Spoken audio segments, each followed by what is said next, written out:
Hi, good afternoon, everyone. I'm Dr. David Klein from St. Mike's. We're going to get started in just a couple of minutes, so just sit tight. We're just letting a few people in from the waiting room, and we'll start in just a few moments.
We're going to get started in just a moment. I'm going to ask, if you don't mind, to please, if you're a participant in the seminar, please keep your camera and microphone turned off for the duration of the presentation.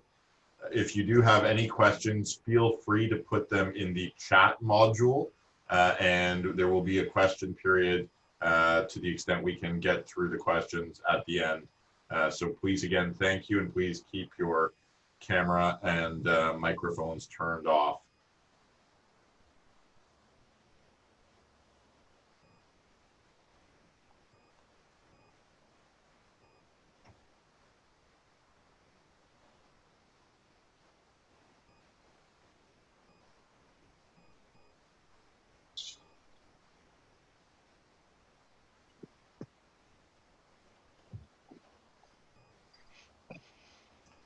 Okay, well, thank you to everyone for joining this very interesting and exciting online seminar this afternoon. We know that everyone is quite busy. I'd like to welcome you to this Thermo Fisher scientific webinar entitled Procalcitonin, Novel Approaches to Aid Patient Management of Bacterial and Viral Pneumonias in the Critically Ill.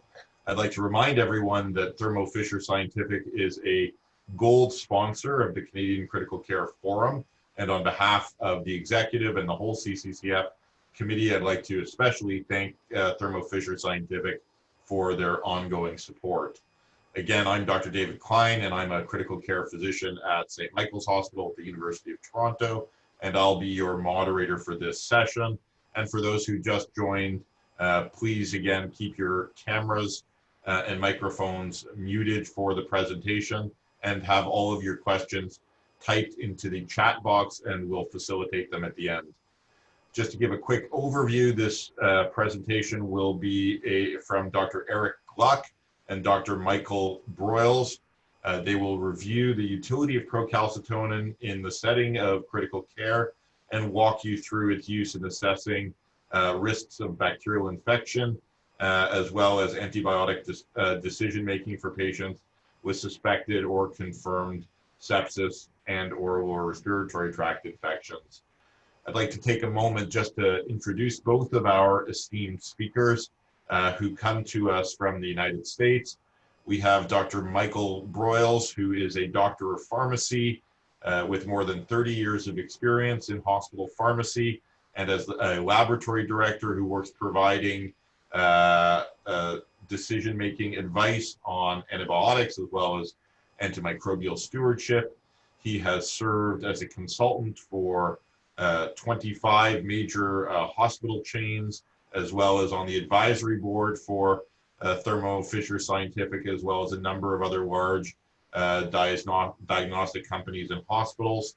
Importantly and relevant to this presentation, he was part of the PCT guided antibiotic therapy in hospitals presentation that was made to the Food and Drug Administration that was part of their decisions around use of PCT in sepsis and lower respiratory tract infection.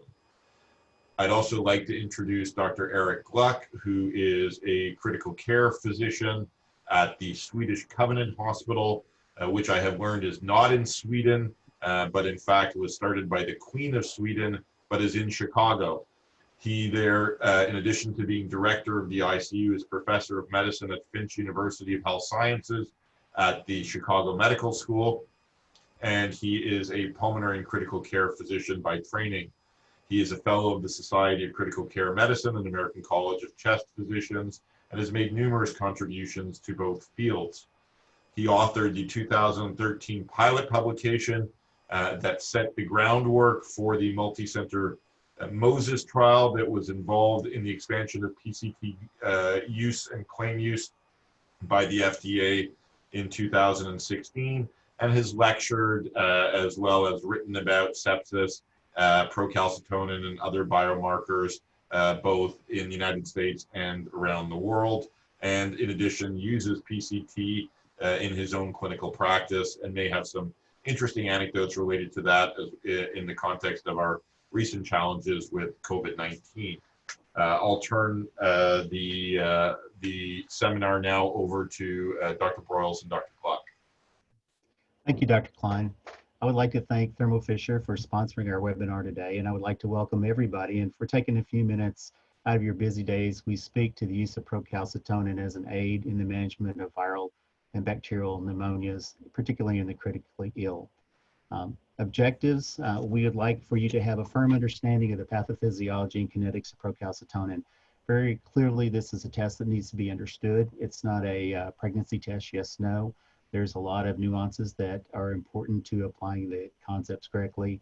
To be able to review it in context of current biomarkers, some of the things we use like CRP, white count, and the like, and particularly in that assessment of initial severity of bacterial infection and assessment of secondary bacterial infections.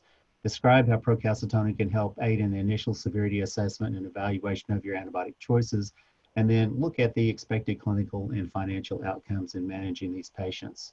So when we look at what we do as far as prescribing, regardless of where we tend to be, what the location is that we tend to overprescribe for a number of reasons. Now, this is a number that we often cite in the United States, and I looked in the Canada data, and obviously it's an issue. I don't know that this is the exact number that you guys have, but it is said that up to half of the antibiotics that we prescribe in the hospital are considered inappropriate, meaning we simply use twice as many as we need. And so when we look at this, I will show you this. In the early COVID data that was published, 8% of the patients actually had a bacterial infection. They actually had a bacterial co-infection, but 72% received antibiotic therapy. So obviously we have this mismatch between the severity of illness, the viral infections, and our use of antibiotics. And so the question then obviously is, well, how do we get this way? Why do we do what we do? I think the answer is very simple, is we do what we do just to be sure. There is that always err in favor of caution mentality, and there's a lot of reasons for that. One is the overlap in clinical symptoms. Is quite simply is that when we look at many of the disease states, there's not a specific symptom that is indicative of a bacterial infection versus viral. And the other thing is that biomarkers actually have always had a low specificity and sensitivity to bacteria, and this is where procalcitonin comes in. Procalcitonin comes in and does so very well. And so when we look at this, if we just look at the most common infections that we see, so we look at COPD exacerbations, pneumonia, heart failure, the possibility of co-infection. If we look at temperature, heart rate, respiratory rate, WBC, there's nothing about these that are indicative of this is bacteria only. They obviously be viral, fungal, or other parasitic or other etiologies, and therein lies the problem. So hence we err in favor of caution. One of the beauties of procalcitonin is that it is not elevated in viral infection and is very specific to bacterial infections. And so this is what is so important. So if we look at a comparison of the clinical biomarkers that we have today, we've studied more than 175. And so the problem has always been that piece of sensitivity to inflammation. And most of the biomarkers we have, you can see we have listed here the WBC, C-reactive protein, and the like, is that they're not specific for bacteria. It doesn't matter if you go or look in 1, 6, soluble trim, CD64, the list goes on and on. It's just basically their inability to tell us, is this bacteria only? And this is where procalcitonin comes in. It is considered to be 94% specific for bacteria, and that is the key, and never elevated in the presence of a pure viral infection. And so one of the problems we also have is the acceptance of changes. So this came from a Medscape infectious disease article, and I think this was kind of drives home the point what we're looking at. Notice it says pinpointing the source of infection in community-acquired pneumonia can be a daunting task that more often than not results in failure. Although Streptococcus pneumoniae are the most frequently isolated bacterial pathogens, okay, notice that it says bacterial pathogens, they are no longer the most common cause of CAP. In fact, despite extensive testing, no pathogen is detected in 60% of the patients with CAP. That's a problem for us when we're looking at sensitivity and specificity of these tests. But notice what it says. Even when a pathogen is isolated, it's usually a virus. It's a rhinovirus, influenza virus, or human metapneumovirus. And this is due to the use of vaccines. So historically, we've always thought in terms of all these infections tend to be bacterial. And so we give an antibiotics, but we're seeing this change or the shift over time to the percentage of viral versus bacterial changing significantly. Dr. Gluck? So in trying to talk about procalcitonin, we have to undo some of the things that we learned about in medical school, nursing school, and any other healthcare providing education system that you're involved in. I titled this part of the lecture, Procalcitonin, Badly Named and Poorly Understood. And so we're going to go back into some of the pathophysiology of this biomarker so we can understand it. And we have to understand how the body responds to both inflammation and bacterial infection. So here is a cartoon demonstrating the responsiveness of the body to certain infective agents. And we are basically about 8 or 12 trillion cells encasing 5 trillion bacteria. And we can't live without the bacteria, and obviously they can't live without us. So this colonization is something that is really, really important to both the bacteria and to us, and it starts, well, probably 48 hours after you enter the world. And as long as this colonization stays put, it's where it's supposed to be, all we do is we monitor it. We look at this as a low risk, but we're always monitoring, and we use particles from the cell wall, other chemicals from inside the bacteria as a warning system so that when our receptors outside the cell see this, we respond. And so you can see at the left side of this cartoon, when we have a low risk of just colonization, we're just monitoring things, and we don't respond to it with any sort of significant antimicrobial response.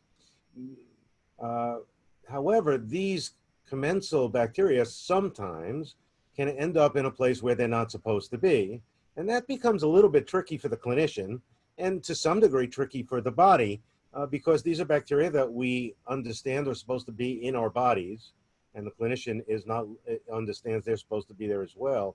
But now they're gotten into a place where they're not supposed to be. And one of the classic ways this occurs is when you make a bowel ischemic, there'll be translocation of these bacteria, and these bacteria will get into a location beyond the lumen of the gut, and now we start having a response. So in the second column of this cartoon, you can see the secondary translocation, and there is now an inflammatory response. The body reacts to PAMPs, which are pathogen-associated metabolic patterns. So basically, it sees parts of the bacterial wall, it sees the innards of the bacteria, and it reacts to the bacteria in total. and now it starts to generate a response. The vast majority of these responses are taken care of on a very local level. I mean, if you look at the gut, we have Peyer's patches and lymph nodes, and also the spleen and the liver, all sorts of mechanisms to basically keep the bacteria from becoming problematic. Okay, if we move over towards the right now, and we get to the facultative pathogens, now, these are pathogens that are not supposed to be there, and now they're there, and they have techniques that they can use to become invasive, so they don't require that there be ischemic bowel or some other breakage in the mucosal barrier.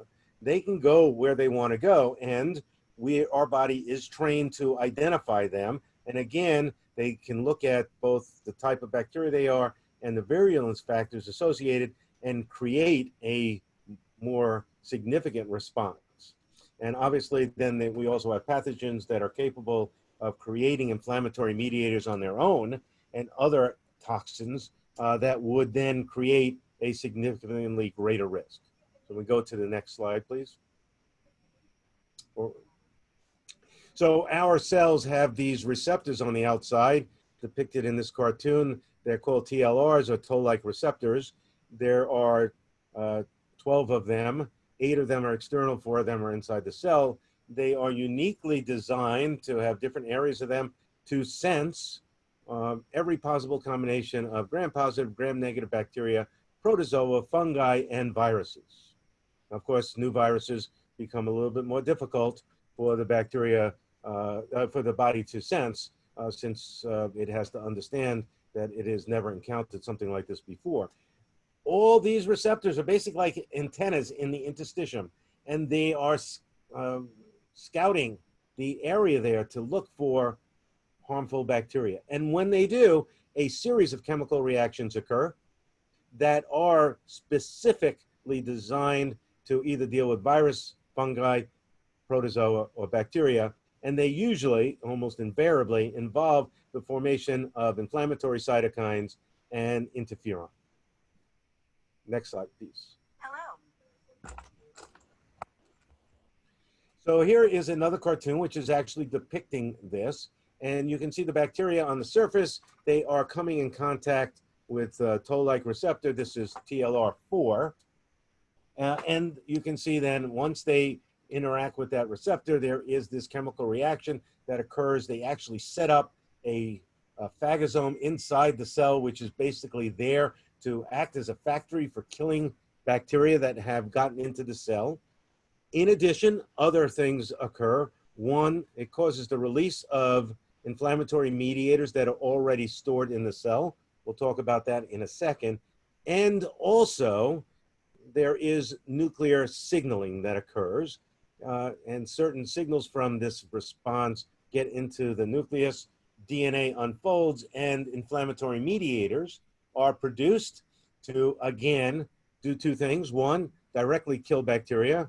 Number 2, warn the neighboring cells that there is a bacteria nearby. And 3, actually to warn the rest of the body so that we can get a response from the liver, the spleen, and the adrenal cortex, as well as the cerebral cortex. The most common one of these cytokines that is released is IL-1, but in addition, interferon for viruses, IL-6, IL-12, and TNF, as you can see, for bacteria. Next slide, please. Herein lies the problem. We have just talked about the body's response to bacteria. Associated with other injuries is an inflammatory response where there's cellular death of normal cells, not bacterial cells. And the internal substances within those cells are released. And as it turns out, they're actually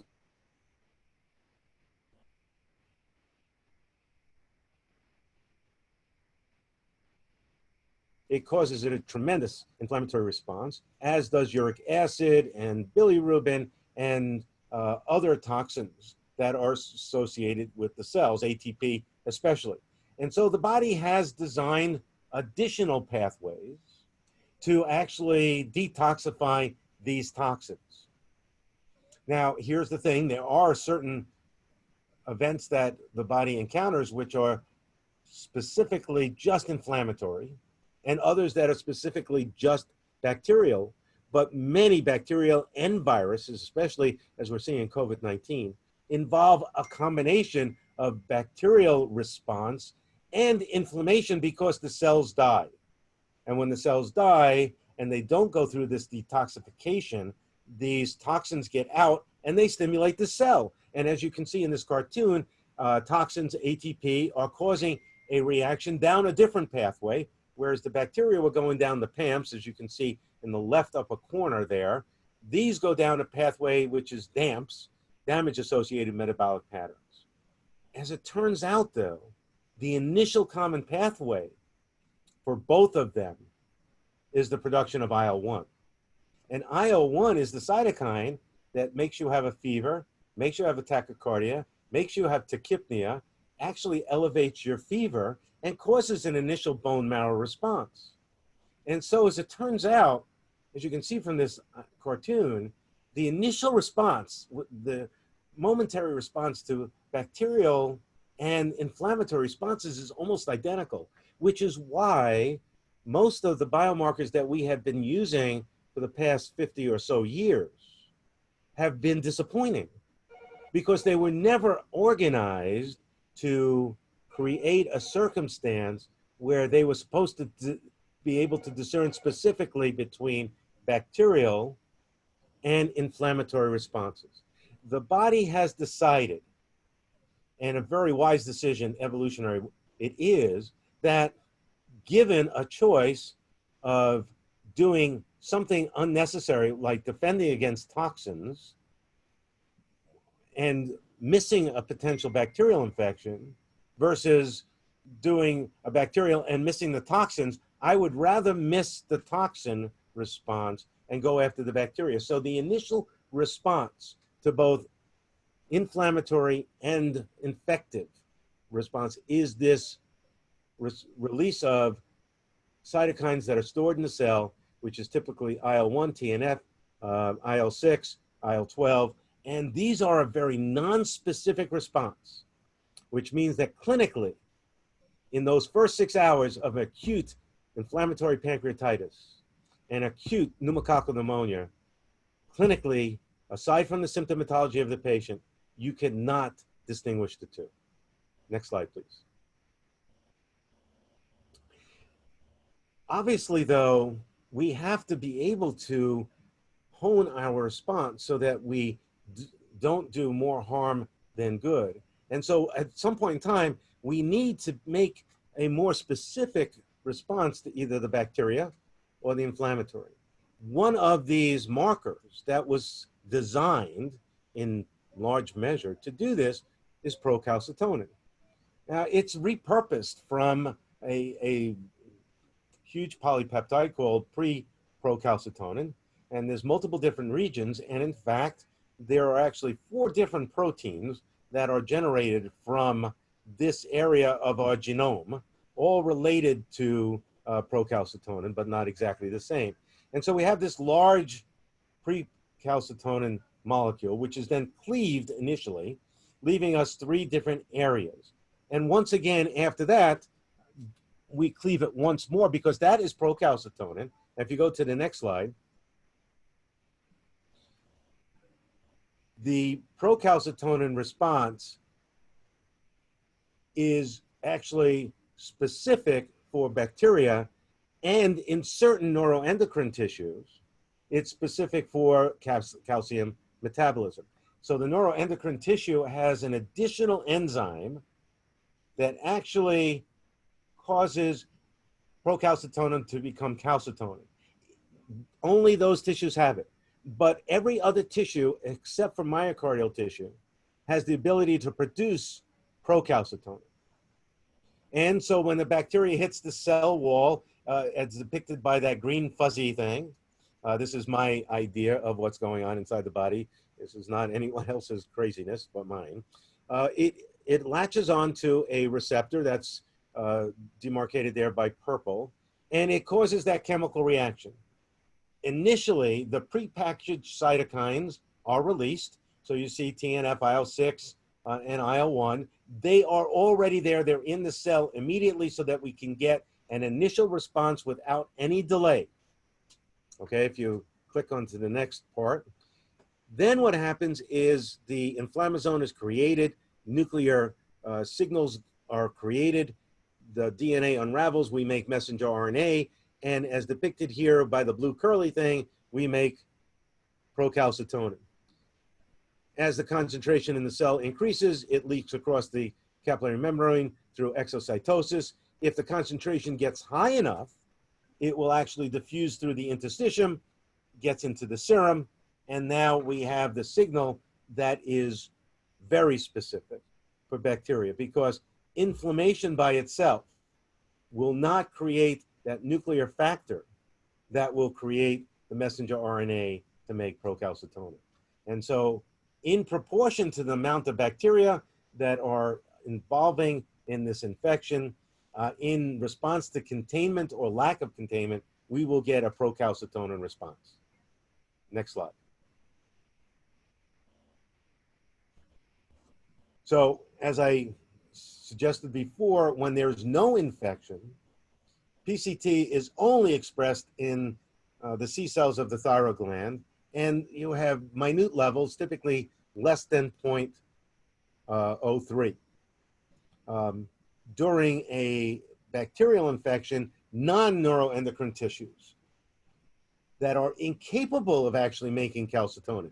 So they lack the ability to cleave that protein to the to make calcitonin from procalcitonin, and we end up with procalcitonin in the circulation. Next slide. So if you look at the kinetics of procalcitonin and the other cytokines that we talked about, you can see the prepackaged ones, the IL-6, the IL-10, and TNF, are going to be released very rapidly, whether it's a bacterial infection or inflammatory process. But they will also disappear pretty rapidly as well. And so it may be that your patient will show up and be evaluated at a time where those levels have already returned towards normal. Procalcitonin and C-reactive protein, another marker of inflammation, are not prepackaged. So we have to make them. And therefore, there will be a delay between onset of infection, onset of inflammation, and production of these two proteins. And as it turns out for procalcitonin, the delay is somewhere between 4 and 6 hours. It will peak at somewhere between 12 and 24 hours. And you can see C-reactive protein, which is a marker that some people use as a measure of inflammation, and actually is not a bad marker for looking at the resolution of infection, because with the resolution of infection comes resolution of inflammation. So the CRP will go down much slower than PCT, but it will go down when the infection goes away. PCT has good news, bad news here. If your patient shows up very early, it is quite possible that the PCT has not been created in sufficient quantities to show a statistical difference over baseline. And so often you will have to repeat the procalcitonin 12 hours after you see the patient presentation to make sure that a negative PCT is truly negative. The beauty of PCT, though, is that without treatment, without effective curtailment of the infection or containment of the infection, the PCT will continue to rise.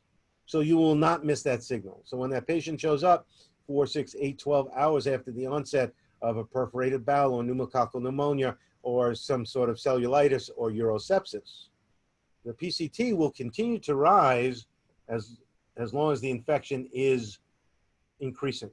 Once you have established a treatment regimen that's effective, you will see a decline.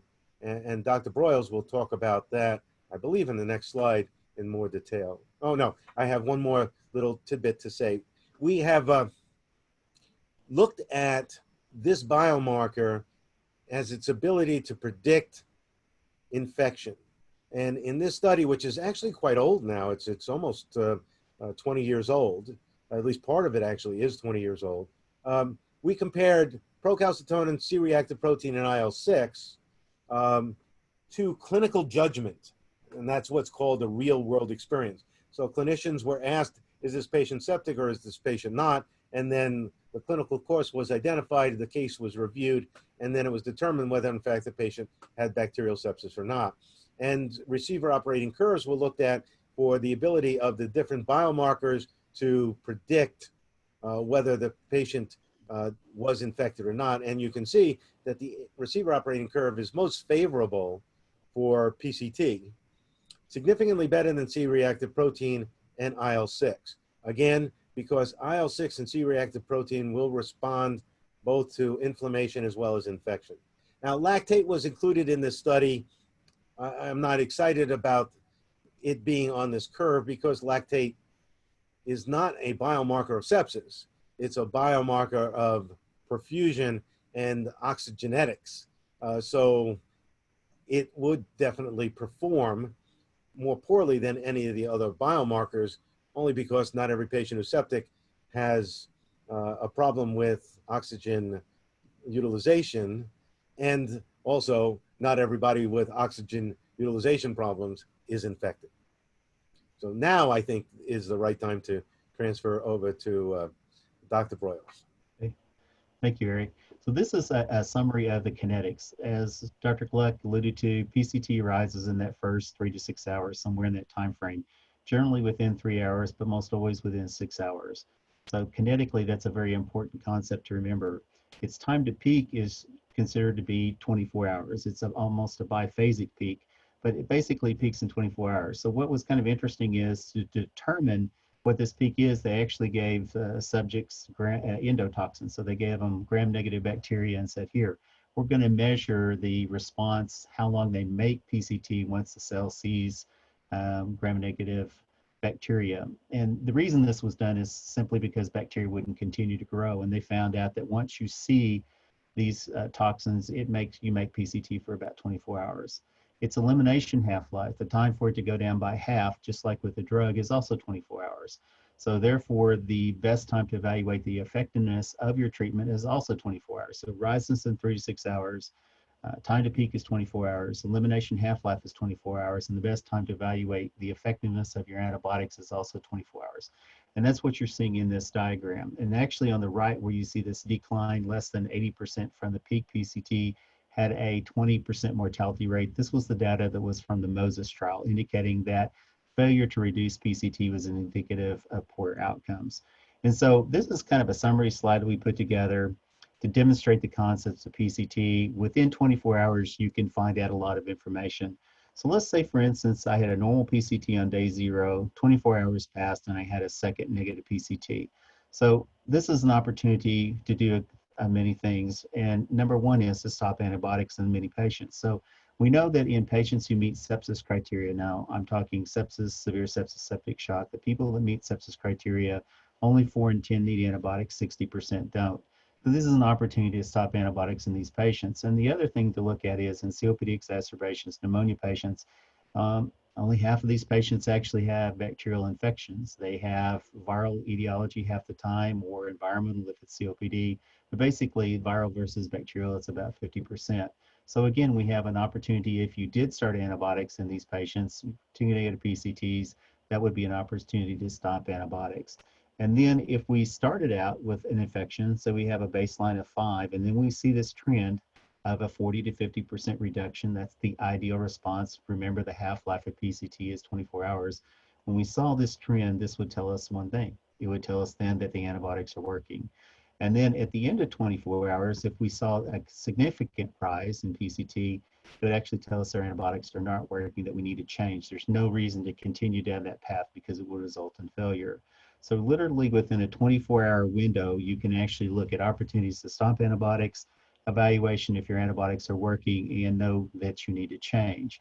And then based on the algorithm we'll discuss in just a moment, you actually can stop antibiotics when there's an 80% reduction in some of the indications that we use these for. So we are actually basing the discontinuation of antibiotics on a reduction in bacterial burden along with your body's immune system, which is very important.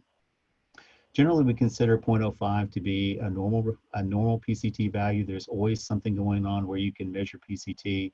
0.5 is, we consider that a localized reaction, a localized number infection, at which that would be between 0.05 and 0.5. Most hospitals will report 2 as alert and 10 as a critical. There's not a magical number at which a patient is in sepsis, severe sepsis, or septic shock. The higher the number, the greater the cause for concern. These values can go up to 1,000. We've had patients in DIC at 910. We've had necrotizing fasciitis patients that have been at 550 to 600, 700. So it's a greater cause for concern in these patients. And so this was actually some of that's in the package insert for procalcitonin. This is US data about antibiotic initiation. So what they're actually suggesting is that a PCT value can help you determine, is there a significant enough bacterial burden that would indicate you need to treat patients? So if we look at LRTI, which would be considered COPD exacerbations, community-acquired pneumonia, a PCT value of 0.25 or less, therapy would be discouraged. Now, that's not to say that we're not going to repeat a PCT to make sure this is not early on in the presentation. And anything 0.25 or greater, we would suggest that antibiotic therapy be started, but absolutely at 0.5. Now, what's unique, if you look at the second piece, is the discontinuation factor.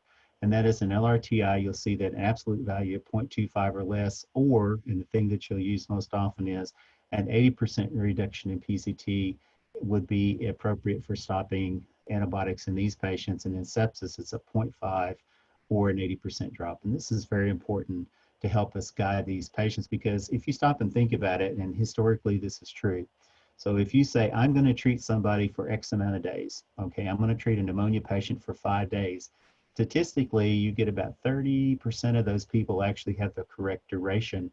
Some are going to be too long, some are going to be too short. It's just the way the world is. But if you're using PCT guidance to actually determine bacterial burden, that gives you a much more accurate response as far as the reduction in your bacterial burden, and your outcomes are actually better. And so we'll look at a few cases. I think you might find these interesting. So Dr. Collette? So none of these cases are really terribly glitzy, just run-of-the-mill stuff. So this was a 60-year-old female who had a history of COPD, presented to the emergency department with bad symptoms that she said she had a bad cold, maybe she had the flu. She was tachypnic and had a low saturation. Those were the tests that were ordered in the emergency room. And we're going to look at this first panel. And obviously, if you see a patient like that, the white count's elevated, the band count's elevated, lactate level's elevated, D-dimer is elevated, sed rate's elevated. I mean, a fourth year or third year medical student should be able to come to the conclusion that this patient's infected. Okay, so let's go to scenario 2 and 3 now. And you can see this is what typically happens more often. So the patient has a normal white count, an elevated band count, and maybe a lactate level. So now, are we dealing with sepsis, or are we dealing with some other cause? Is this bacterial, or is this viral? And if we look at results, the next panel, that's quite likely. In this case, we have a patient who had an elevated white count, but a normal band count. And so when you look at those two, if you were actually did an analysis of this, you would not be able to conclude from the laboratory data itself that this patient was septic or not. This would be left up to clinical judgment. And as Dr. Broyles pointed out, when in doubt, what do we typically do? Well, we give antibiotics. And as it turns out, most of the patients with COPD who present with infection, or at least half of them, don't have bacterial infections and don't require antimicrobials. Next slide, please. So PCT is a biomarker that will allow you to hone in on more specific and more sensitive information than the clinical data that we're using now. I mean, when everything is positive, it's an easy decision to make. But when we have discordant results, where some are positive and some are not, it becomes more difficult. Here's another case in point. These two patients showed up to my ICU on the same day, actually about 12 hours apart. They both presented with shortness of breath. They both had hypoxia based on SATs. They both had patchy infiltrates on the chest x-ray, arguing about whether it was mostly interstitial, mostly alveolar pattern. They both had sputum production. This first patient was watery yellow tinged. This patient did not have a subjective fever and did not take her temperature at home now. In any event, when we look at the laboratory data, if you look initially at the initial presentation, you can see that the PCT in blue is negative. The lactate level, which is above there, is elevated at 3.5. So we have a patient who has a lactic acidosis and a negative PCT. At this point in time, though, it's not so simple to be able to identify whether this is truly not a bacterial infection, whether this might be heart failure. So the patient was started on antimicrobials, and 24 hours later, the data was repeated. The lactate level actually went up a little bit to 4.2, but you can see she now has 2 negative PCTs. And 2 negative PCTs has a specificity for a non-bacterial infection of around 98%. And so we had no difficulty identifying that this patient was not bacterial infected and that this actually represented most likely heart failure. Now, if we go to scenario 2, once again, shortness of breath, 24 to 48 hours, a little bit of sputum production. This sputum was clear, but when we looked at it under the microscope, this patient did have some gram-positive cocci and chains. Of course, not very sensitive nor specific. Here, when the patient started, we now have a lactate level that was elevated, but once again, the PCT is not. It's 0.15, and it is above the lower limits of what we consider normal, but certainly not nearly high enough to be statistically significant for bacterial infection. Once again, the patient was started on antibiotics because we were concerned that this might be the early onset of an infection, and the PCT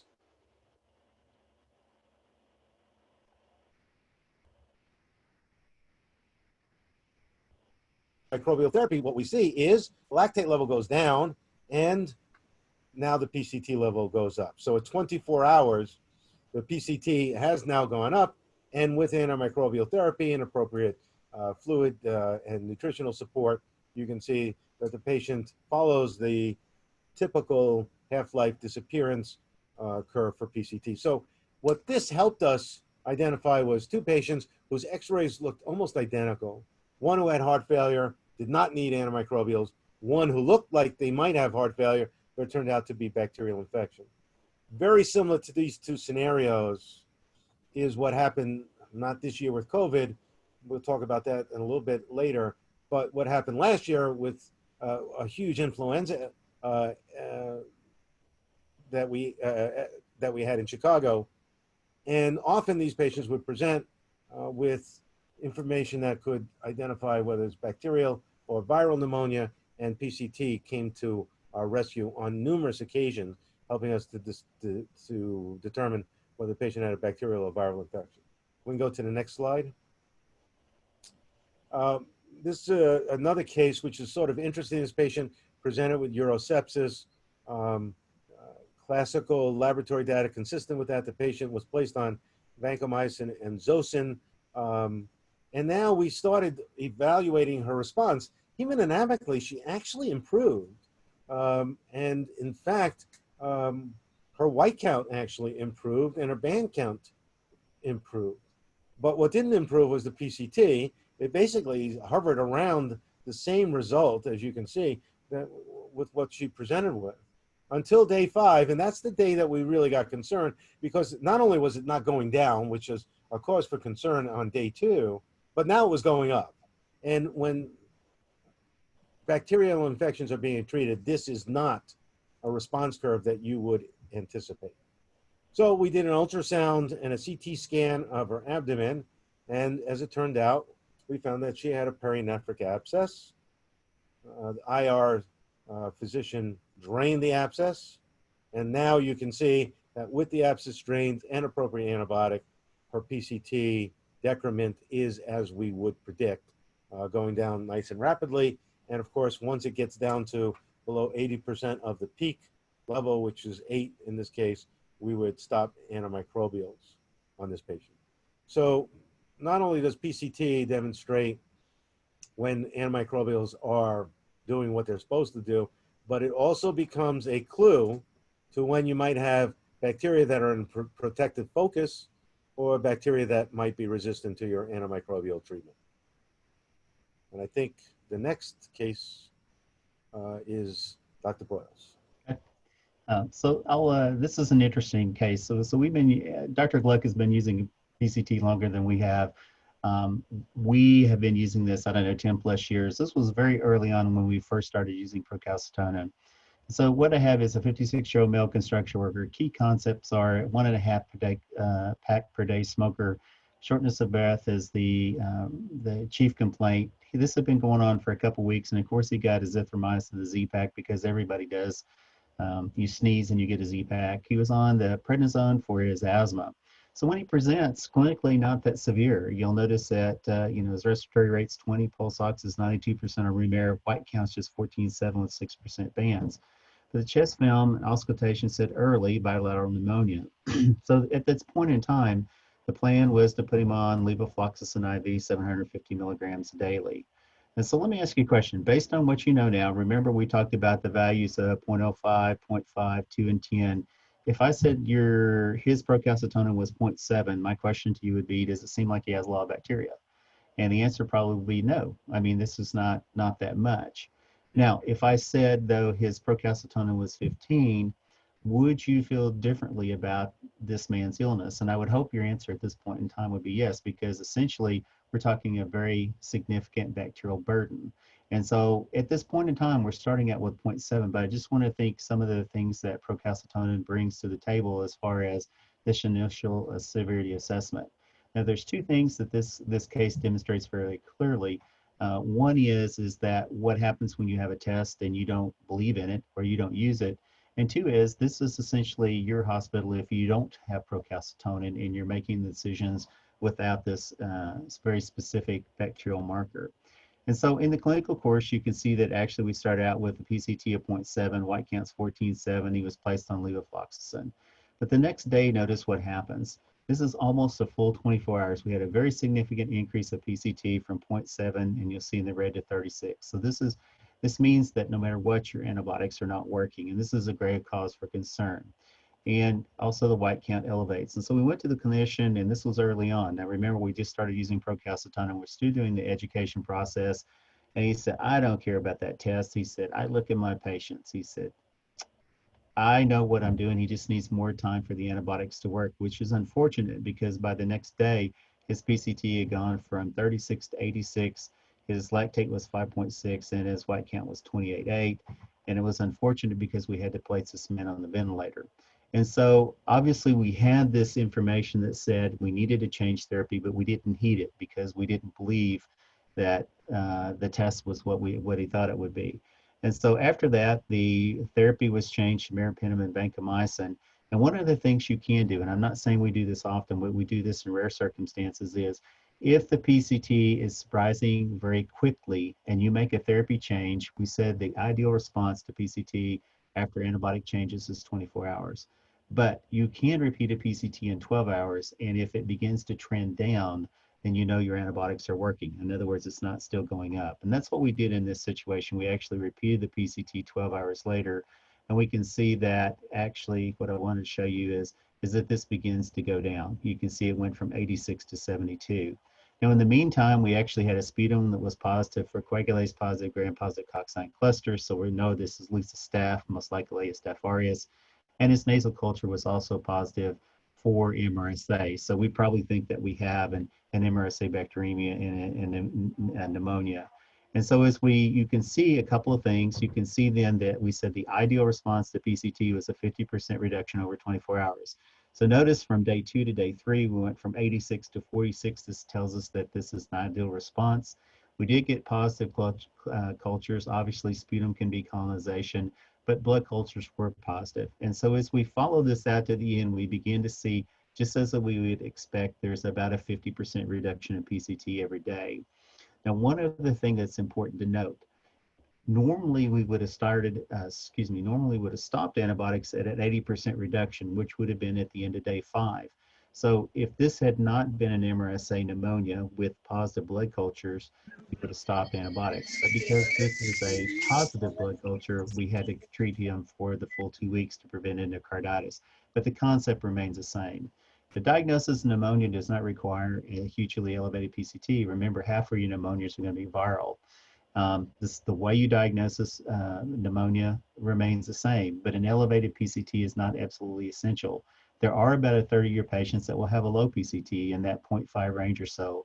Many times these are patients with atypical pneumonias. So mycoplasma chlamydia pneumonia did not elevate PCT hugely, but still you're looking for your change in PCT over time that is going down to help you evaluate the severity of the illness.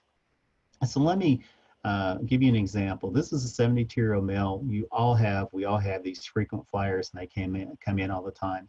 So this gentleman had actually presented to the hospital 6 times, very similar circumstances. If we look at the first part, temp respiratory rate, pulse ox, white count, so on, very, very similar. So let's look at the differences between them. So in the first situation, I have a white count of 13.9, 6% bands, but I have 2 normal PCTs. Now this is indicative of no bacterial burden. What would we be thinking as far as diagnosis antibiotics? And in this case, this was simply a COPD exacerbation that was either viral or environmental. Okay, it makes sense. He didn't need antibiotics. In the second situation, we actually have elevations in PCT. Remember, we're going to start antibiotics anything in that 0.26 to 0.5. E is the COPD exacerbation, but from a bacterial etiology. In the third situation, we actually have a little bit more elevation in the white count, 15.9, 5% bands. Lactate's just 2.7, but his BNP is elevated, 2 times normal and 2 normal PCTs. So what are we thinking in this situation? Well, this was a COPD exacerbation with heart failure. His white count was elevated because he was still on a steroid taper from a previous hospitalization.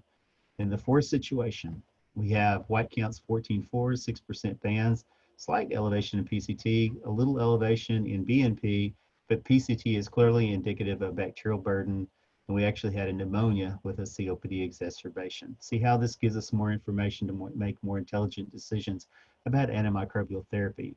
Now in case 5, we actually have white counts just 12.8, 4% bands, lactate's 3.2, but 3 times the normal BNP.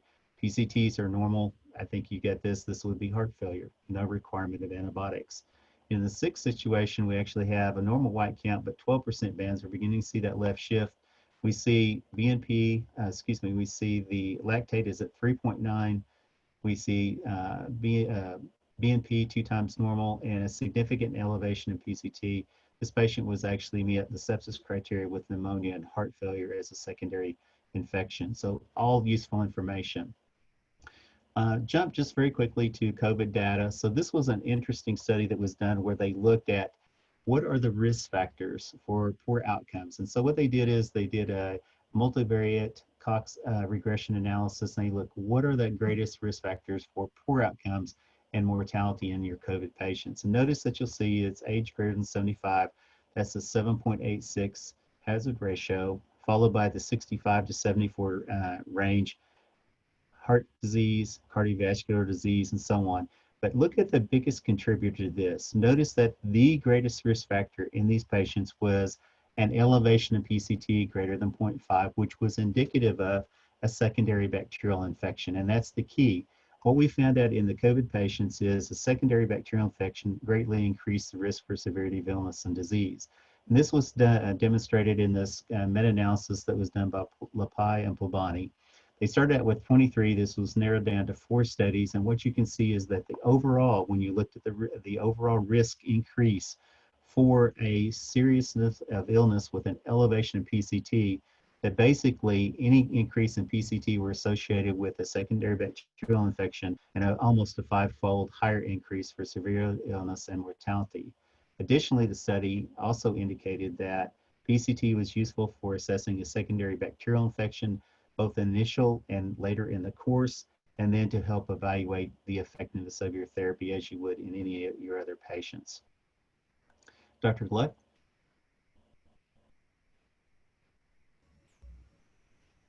Thanks, Mike.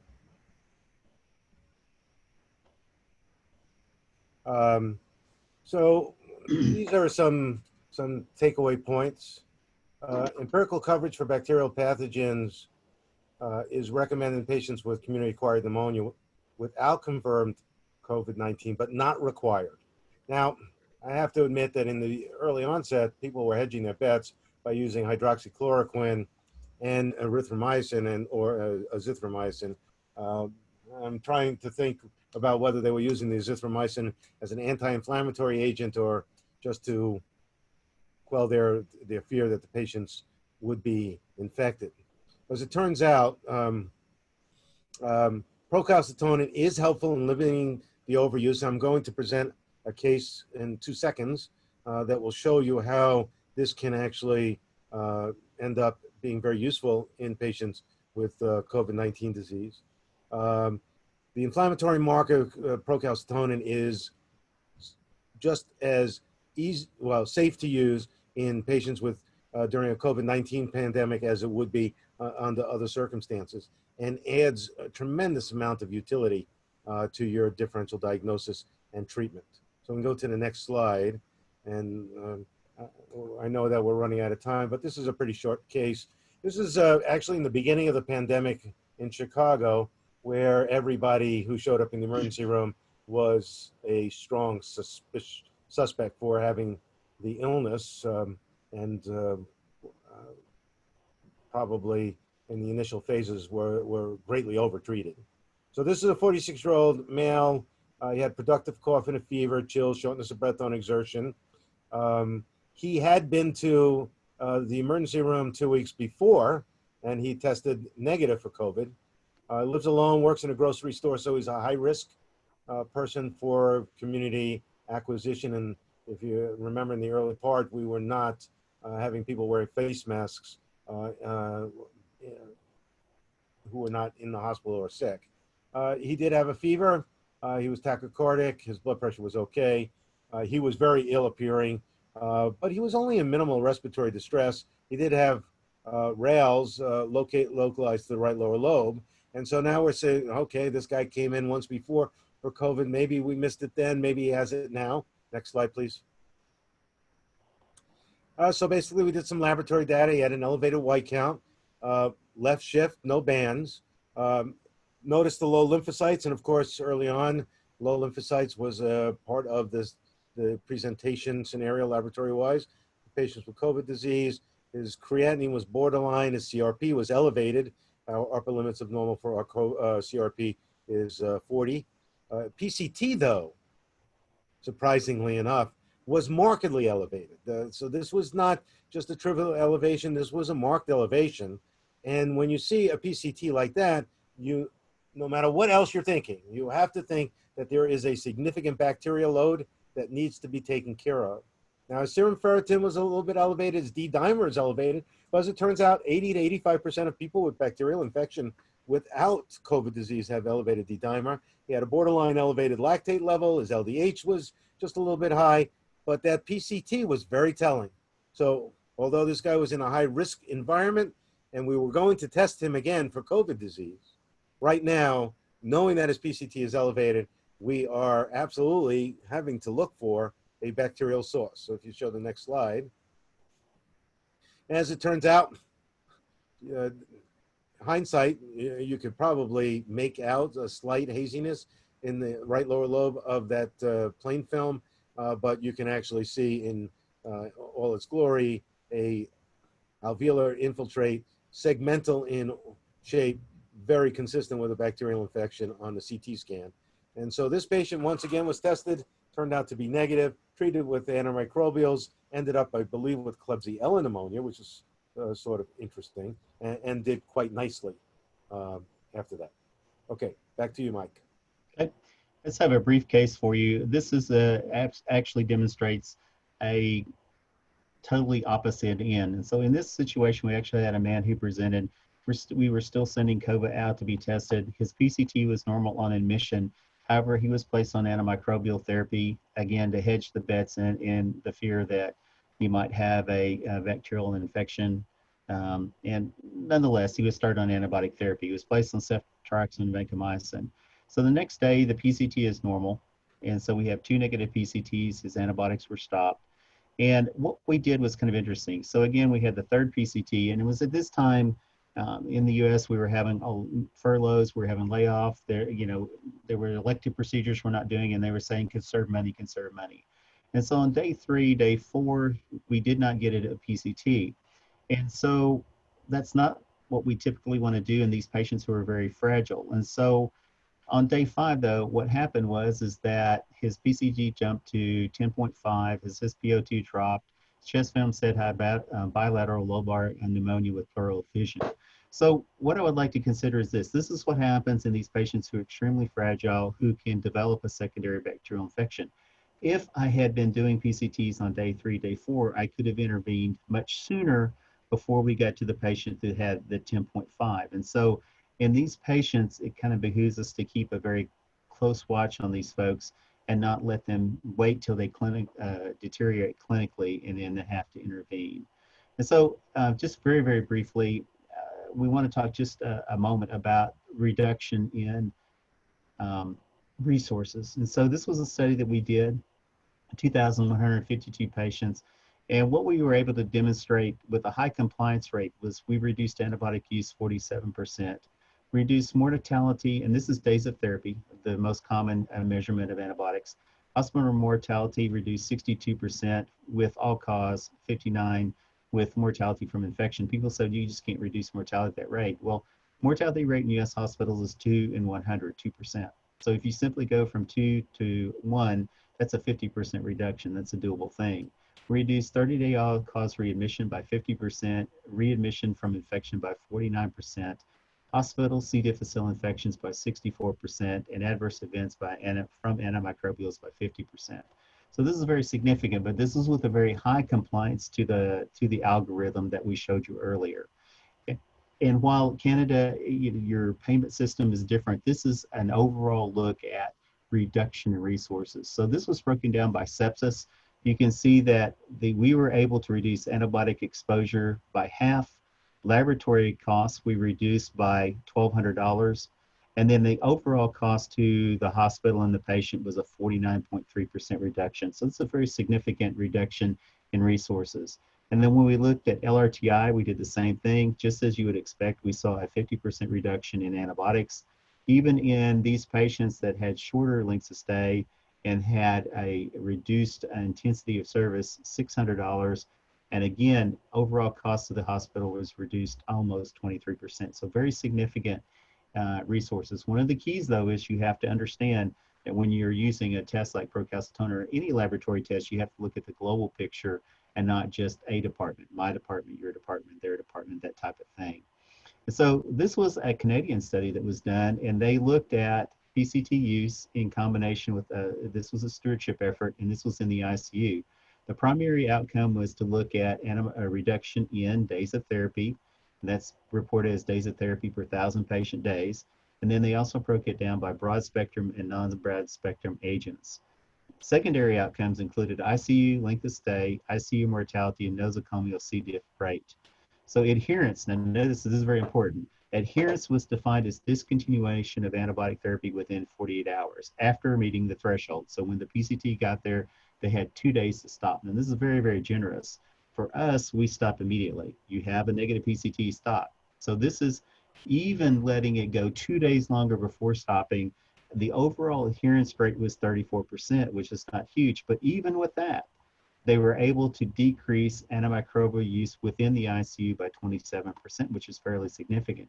Just think if you hadn't just think if you'd intervened sooner where you didn't wait 2 days and you'd had a higher compliance rate, what this number could be. So again, a very useful test.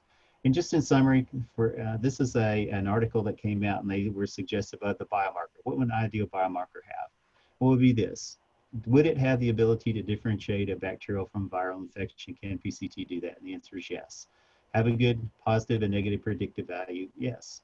Stratify patients as to severity of infection. We demonstrated this over and over again, yes. Have a defined cutoff value for diagnosis. Remember we showed you the algorithm. Risk stratify patients for appropriate disposition. Obviously, that severity of bacterial burden can greatly influence the decision-making on where these patients go. Change or support therapeutic decision-making. Obviously, we just demonstrated that in cases. determine when to start and stop antibiotic therapy. That's within those algorithms that we talked about. Monitor the progression of disease in response to therapy, again, in those algorithms. And this piece about improving emergency department and hospital resource utilization, save money and resources, the answer is yes. And so we'd like to open it up to questions. I'm sorry we ran over a little bit, but if you guys have time, we'll answer some questions, please. Thanks so much to both of our presenters. I've got a couple of questions who've been sent in, and certainly for anyone who needs to drop off, certainly that's not a problem. I'll take questions for 5 or 7 minutes. The first one, and I will suppress many of my own, which are burning, but maybe I'll save for another time for you both. The first question, I think, goes to you, Dr. Gluck, from Dr. Juan Ronco. What is the evolutionary significance of depressing procalcitonin genes when facing infection? Is there any biologic consequence to this? So the best we can tell, actually, procalcitonin probably was a bacterial signaling agent long before it became a calcium responding agent. And that's, I mean, if you look at the molecule, to become a calcium responding agent, you need to cleave it twice to become a signal. You only need to cleave it once. The body needs to have a graded response to infection. And so you need to have a ability to produce procalcitonin. There are very few things that will actually suppress the production of procalcitonin. Typically, there are certain chemotherapeutic agents that might do it, but procalcitonin being made by so many different tissues, it's not likely that there will be anything that can actually suppress it. Overpresentation of procalcitonin might be more of a problem for the body than an underpresentation, because it will stimulate other organ systems to produce inflammatory markers and continue with the dysregulated response to infection. Thanks, Dr. Gluck. I think the next question is for you, Dr. Broyles. You presented some very nice health economic data. There is a question from Dr. Stephen Skitch on the specific cost of procalcitonin assay itself versus some of the other biomarkers you talked about, lactate and CRP, et cetera. Sure, that's a great question. It's a very good question. So I would say, let me just speak to you in US dollars. So in US dollars, a PCT obviously depends on our buying group, and we're very heavily dependent on buying groups, but it's somewhere in that probably $13 to $20 window, depending on where you're at. So when you look at overall cost to the hospital and you look at the rate of return, it's a very insignificant. Even if we did, say, like in our data, in non-ICU patients, we average 3.1 PCTs per inpatient stay. That's non-ICU. So even if we're looking at, say, $40, I can recoup that very much in other things in length of stay and looking at lab tests and antimicrobials and so on. So it's not as expensive as a BNP or some of the other tests or film array or many of those other things. I think it's actually fairly cost effective. It's not that expensive, and it's come down in price over the years. The next question I find quite interesting. I'm not sure who it's best suited for, from Dr. Anand Thakur, one of our fellows, whether procalcitonin can be measured in other tissues like CSF to look for evidence of meningitis. I don't know. I'll defer to Mike after I have my 2 cents in for this.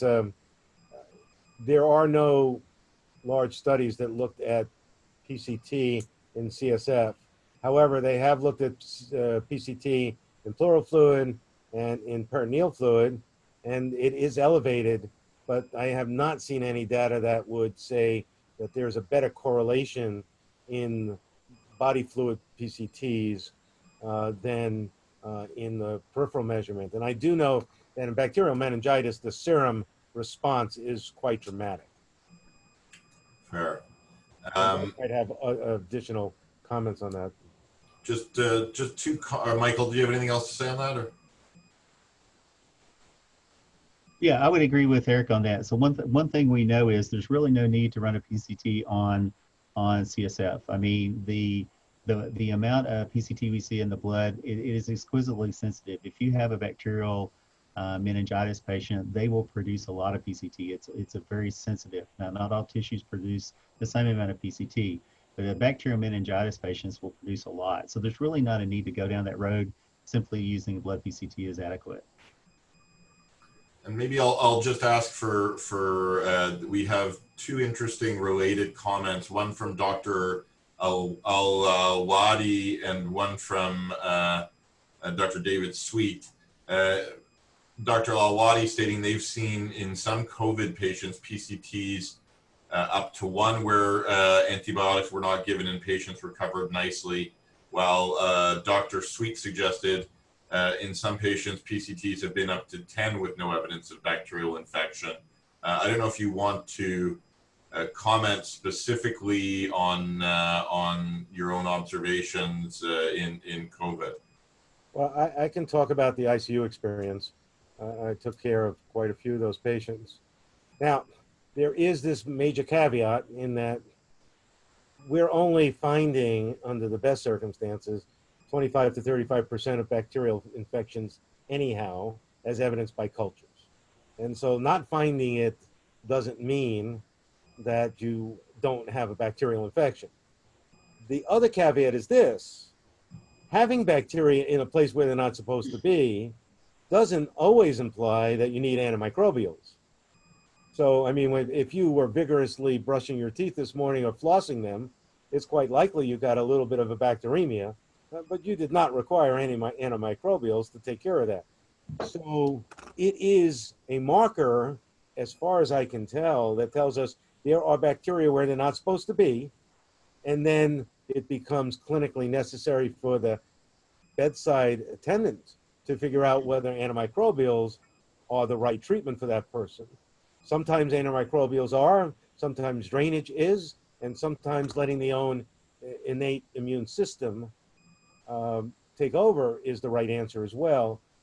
I do not believe that COVID patients' immune system is altered in any way that it would change the way we should interpret the presence or absence of PCT. It appears that when PCT is present, there are bacteria where they're not supposed to be, and when it's absent, there is no bacterial threat at the moment.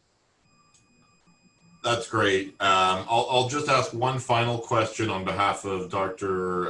Ibrahim Kanbar, who asks, is PCT and the ranges you provided applicable in elderly patients and immunosuppressed patients who may have a lesser inflammatory response? And that'll be our last question. You want to get that, Eric, or do you? No, I don't care. It's you can take it if you'd like. Maybe if you'll take that, and I'll just make a quick note on renal function.